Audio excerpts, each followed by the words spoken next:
So I'm going to present a scenario. The sun is beating down on you, baking your skin. You take pleasure in the little white lines that start to develop beneath your bikini. Fat looks better tan. And you give no thought to the sunscreen laying unused in your beach bag. You also don't give a thought to the 9,500 people that are diagnosed with skin cancer every day. We know that prolonged sun exposure is one of the leading causes of skin cancer, but we have no qualms about days at the beach or lying in the tanning bed before a big event.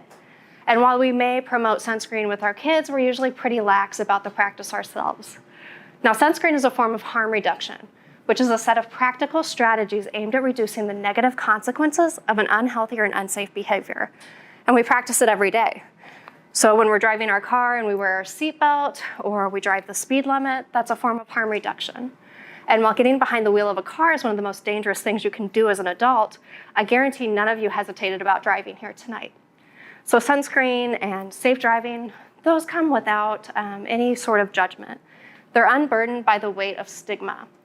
And while wearing a helmet to play football is seen as normative behavior, illicit drug use is usually met with scowling faces and turned backs.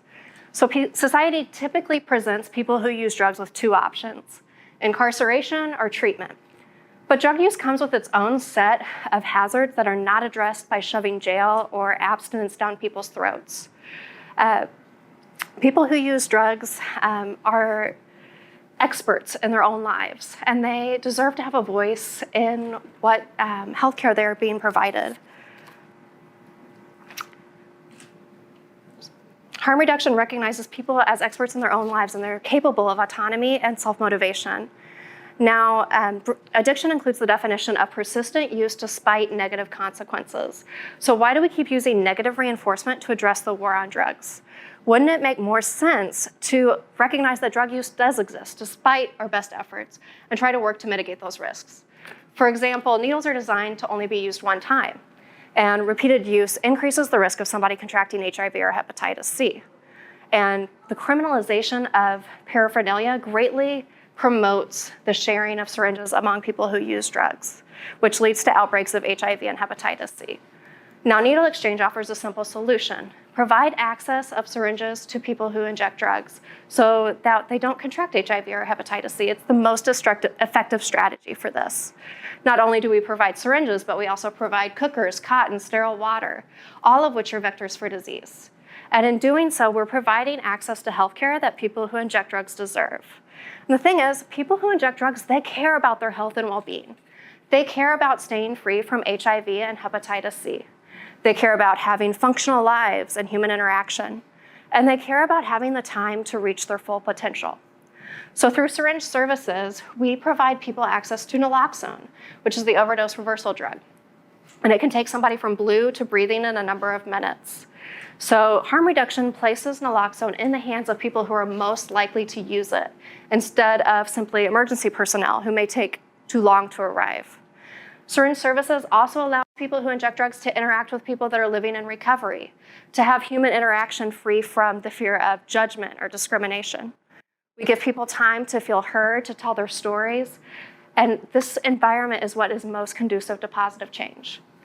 Now, you may hear me exhaustively say throughout this presentation, people who inject drugs. Not addicts or junkies, not vagrants or felons. I stress people who inject drugs because we are all people first and foremost. A person is not defined by his or her drug use. Now, people who use drugs are often labeled even more than addict. They may be homeless or gay or Black. They're wrapped in all of these layers of stigma that often prevent society from treating them as normal individuals. But Syringe Services works to empower people who use drugs to advocate for themselves and to start shedding those layers of stigma. By bluntly recognizing a high-risk behavior, we're better able to address the negative effects of that behavior.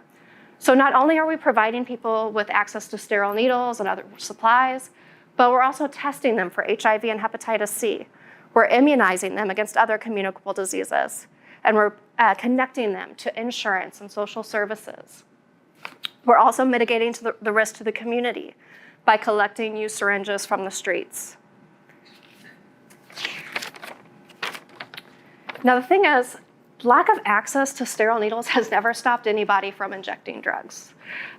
Nobody wakes up in the morning and thinks, man, if only I had access to a clean needle, I would start injecting drugs. The thing is, when dope sickness kicks in, people resort to desperate measures in order to not feel bad anymore. And harm reduction recognizes that people who inject drugs deserve to have access to the tools that will keep them healthier. Not only are we providing them with access to these supplies, but we're also walking with them and celebrating any positive change that they can take along the way. And by doing so, Syringe Services allows people to come into themselves. Now, people who participate in Syringe Services are 5 times more likely to get into treatment and 3 times more likely to stop using drugs altogether, because the non-coercive, non-judgmental environment of Syringe Service programs allows people to approach recovery on their own timeline with their own agenda. We allow them time to feel heard, to feel seen, to feel valued.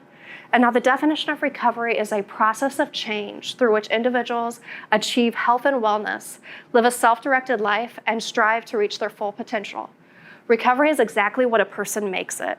It could be as simple as participating in a Syringe Services program, or it could mean holding a job and being able to put food on the table for your family. Recovery could mean abstinence, or it could mean medication-assisted treatment. But through Syringe Services, people are given the time, space, and tools they need in order to achieve the version of recovery that makes the most sense for them. And all anyone needs is just a little time and a little faith along the way. Thank you.